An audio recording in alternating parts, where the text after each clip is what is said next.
Bismillahirrahmanirrahim. Assalamualaikum warahmatullahi wabarakatuh. Ahlan wa sahlan teman-teman sekalian.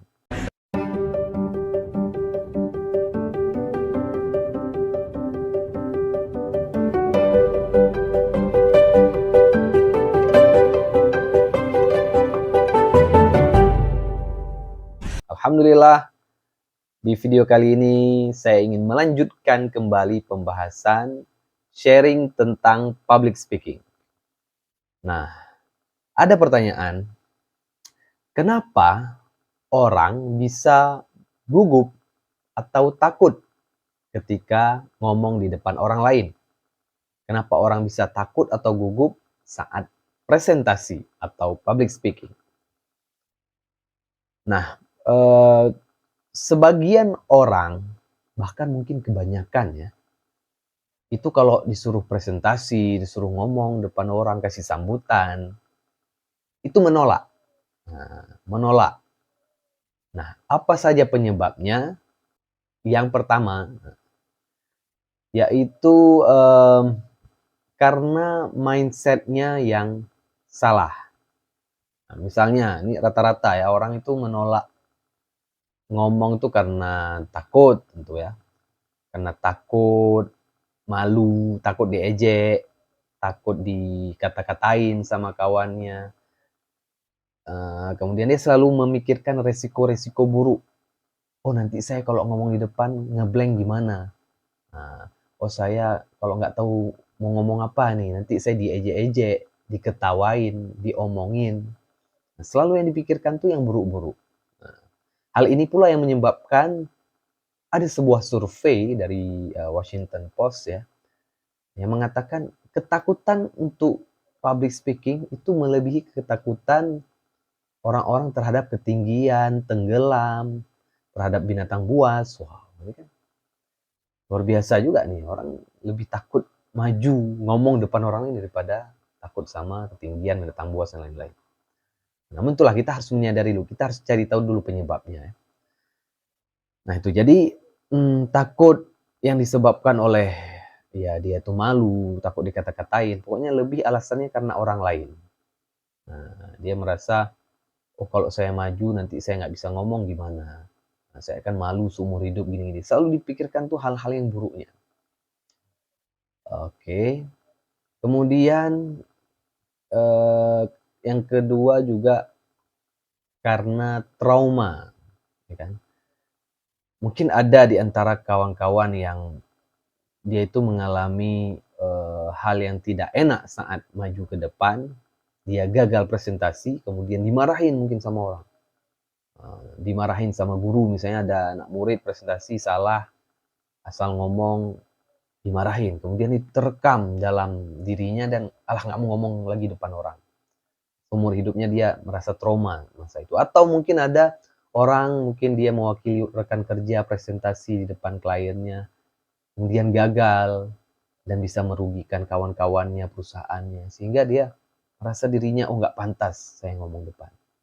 Nah, kegagalan-kegagalan itulah yang terekam sehingga orang tersebut trauma dan tidak mau lagi maju ke depan. Nah, apakah kawan-kawan merasa seperti itu juga? Merasa takut, oh, kalau maju nanti, oh gimana? Apalagi kalau misalnya hadirinnya, audiensnya itu adalah orang-orang yang lebih besar darinya. Orang-orang yang lebih tinggi level sosialnya, misalnya gurunya di depan orang tua, mertua, calon mertua, atau misalnya ngomong di depan bupati, gubernur, presiden, Raja Salman, dan sebagainya, ya kan. Nah, itu tentu lebih beban lagi, oh ini gimana kalau saya salah? Selalu dipikirkan gimana kalau salah, padahal kan orang ya pasti salah ya kan. Nah, setelah kita tahu penyebab ketakutan-ketakutan itu, nah saatnya kita cari tahu ini, gimana caranya mengatasi atau mengendalikan rasa takut itu. Gimana saya ngomong itu pede. Kok bisa ya saya lihat orang itu ngomong bisa lama di depan orang, selalu aja ada bahan, dan pede sekali dia mau ngomong depan orang tua, anak kecil, siapapun bisa dikendalikan. Jadi penguasa panggung, singa podium. Bagaimana itu bisa terjadi? Nah, yang harus kita lakukan supaya kita tidak gugup atau tidak merasa takut lagi ketika berbicara di depan umum adalah yang pertama, fix the mindset. Nah, ubah mindset kita, harus kita perbaiki mindset itu. Ingat, rasa takut itu tidak bisa dihilangkan, tapi bisa dikendalikan. Orang tuh pasti punya rasa takut. Allah kan udah ciptakan sesuatu itu kan berpasang-pasangan. Ada cinta, ada benci, ada senang, sedih. Ada berani, ada takut. Nah, sekarang takutnya kita letakkan di porsi yang adil. Di mana porsi yang adil itu? Nah, sekarang apa atau siapa yang harus kita takutkan di dunia ini? Nah, siapa lagi kalau bukan yang menciptakan kita, yang mengendalikan, mengontrol hidup kita, memberi rezeki kita, nah, yang memberi pahala dan azab sesuai amalan kita, yaitu Allah Subhanahu wa Ta'ala. Allah udah bilang di Al-Quran, wattaqullah, takwalah, takwa dalam arti salah satunya takutlah pada Allah. Wattaqun naral lati waquduhan nas, takutlah kepada api neraka. Wakhsyaw yaumal la yajzi walidun an waladiha, takutlah kepada hari kiamat gitu. Nah, jadi ada hal-hal yang Allah sudah tegaskan, ini loh yang harus kalian takuti. Nah, nggak ada Allah katakan takutlah kepada orang-orang, penonton-penonton saat kamu presentasi, nggak ada. Jadi rasa takut kita kendalikan, ya disitulah kita letakkannya. Jadi kita harus betul-betul dalam mindset kita ini lillahi ta'ala. Kita ngomong depan orang tuh lillahi ta'ala, karena Allah, bukan karena orang itu. Kita ingin memberikan ilmu, informasi. Nah, jadi kita istilahnya kalau seumpama sedunia menghina kita, tapi Allah memuliakan kita, nggak akan hina. Begitupun kalau sedunia memuliakan kita, tapi Allah menghina kita, kita akan terhina. Nah, maka ya public speaking ini tentu ya bagaimanapun kelancaran ketika kita ngomong itu karena kehendak Allah, karena kekuatan dari Allah. Jadi ketakutan itu harus kita kontrol.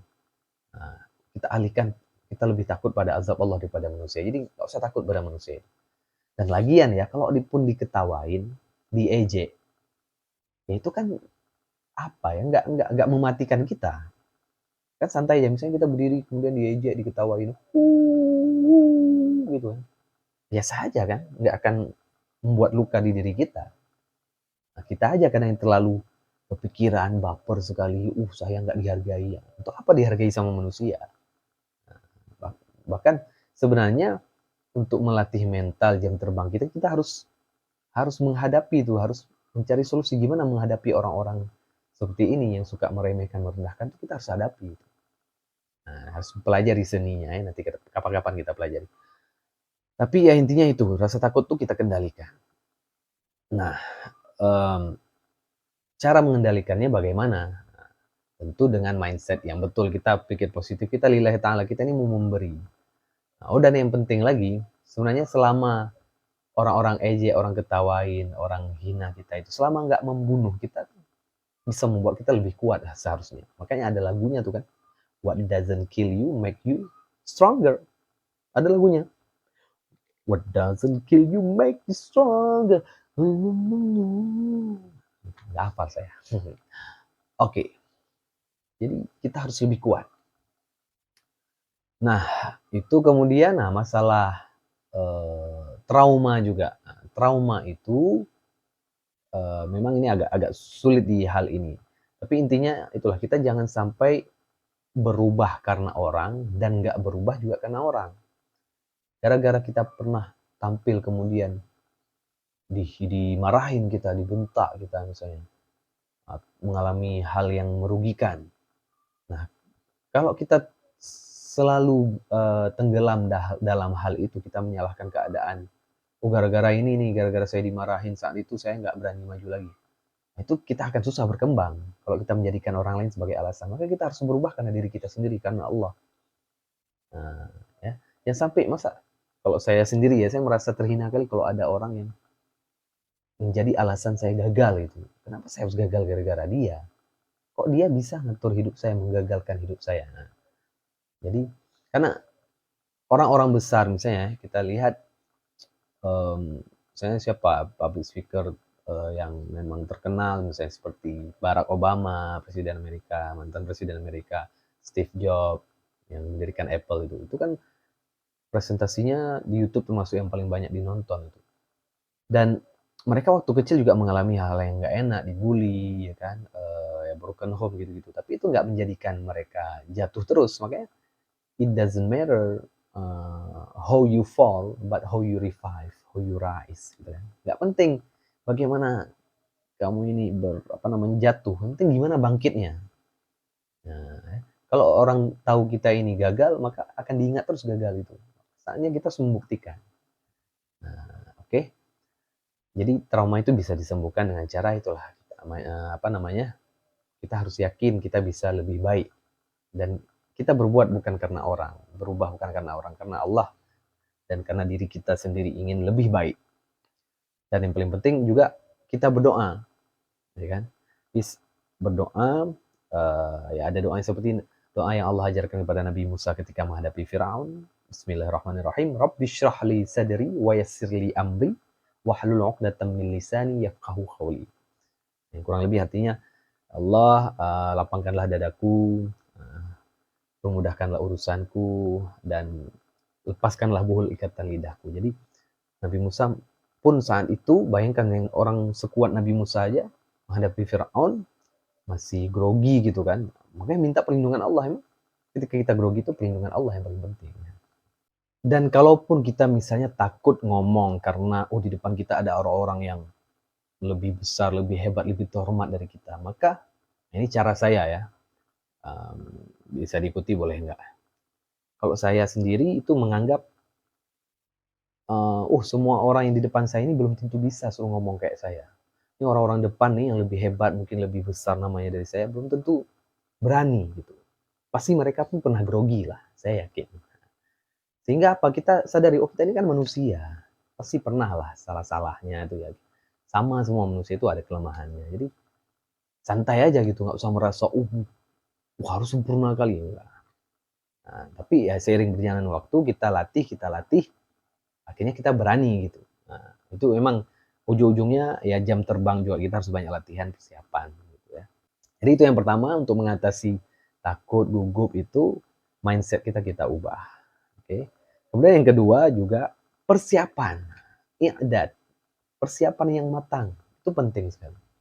Ada istilah, if you fail to plan, you plan to fail. Kalau kamu gagal merencanakan, berarti merencanakan kegagalan. Nah, kalau kita nggak ada persiapan ngomong, pasti ngeblank lah, pasti ngomong apa yang ada bahan. Nah, makanya kita siapkan dulu. Nah, maka saya sendiri sebenarnya memang awalnya, di video sebelumnya saya sudah pernah menceritakan bagaimana saya ini awalnya grogi dan sebagainya. Tapi alhamdulillah ketika di pesantren, apalagi sampai saya jadi guru ngaji gitu kan, mengajar tuh selalu ditekankan ketika di gontor terutama, untuk membuat i'dad, persiapan yang matang. Nah, makanya saya kadang melihat guru-guru saya dulu tuh, kok bisa hafal ya, sejarah gitu, ketika berbicara hafal tanggalnya, waktu, tempatnya. Rupanya ada persiapan itu semuanya, nggak asal hafal. Nah, jadi itulah, kita perlu persiapan, itulah yang membuat kita ini pede. Kita nggak pede karena nggak ada persiapan. Nah, itu ada persiapan secara fisik, ada non fisik ya. Fisik ya itu kita buat teks mungkin. Ada hal di luar itu seperti ya, sebelum tampil ya kita emang harus pastikan diri kita ini sehat, tidak sedang sakit perut, tidak kebelet nanti kan, tidak lapar kali, itu bisa mengganggu juga, makanya itu harus dipastikan. Dan di lain persiapan itu juga paling penting kuasai materinya. Orang pede berbicara karena dia berbicara yang dia bisa. Jadi jangan asal ngomong. Misalnya saya sebagai guru ngaji, saya suruh ngomong tentang peristiwa, misalnya kayak sekarang nih, hijrah Nabi.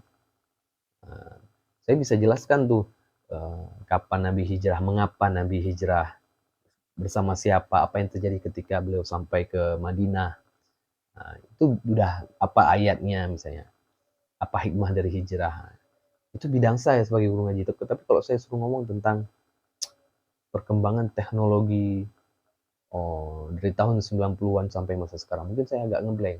Itu karena saya nggak punya banyak data, makanya kita perlu ngomong yang kita bisa. Nah, ya kan?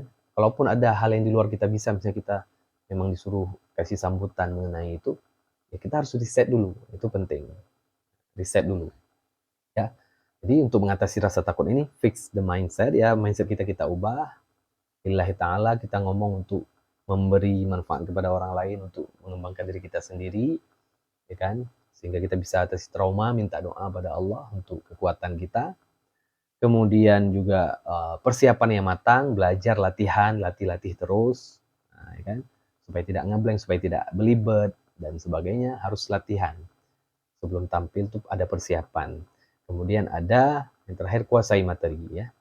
Kita harus betul-betul tahu tentang apa yang kita bicarakan supaya tidak asal ngomong. Karena itulah orang kadang mungkin kenapa dia bisa, setelah presentasi misalnya dimarahin sama guru, kenapa saya? Karena mungkin dia nggak nguasai materi ya, karena nggak ada persiapan. Itu juga faktor gitu ya. Makanya itu yang perlu diperbaiki. Oke, baiklah kawan-kawan, ini saja yang bisa saya sampaikan di sini. Semoga kita semua ini bisa mengatasi, bisa mengendalikan rasa takut kita untuk public speaking. Dan saya doakan teman-teman, kawan-kawan semuanya ini yang masih mengalami takut, grogi, saya doakan supaya bisa lebih pede, lebih berani, dan lebih bisa mengatasi panggung dan menjadi public speaker yang hebat, sehingga bisa bermanfaat untuk umat. Terima kasih, syukran, hadanallahu wa iyyakum ajma'in. Wallahu muwaffiq ila aqwamit thoriq. Wassalamualaikum warahmatullahi wabarakatuh.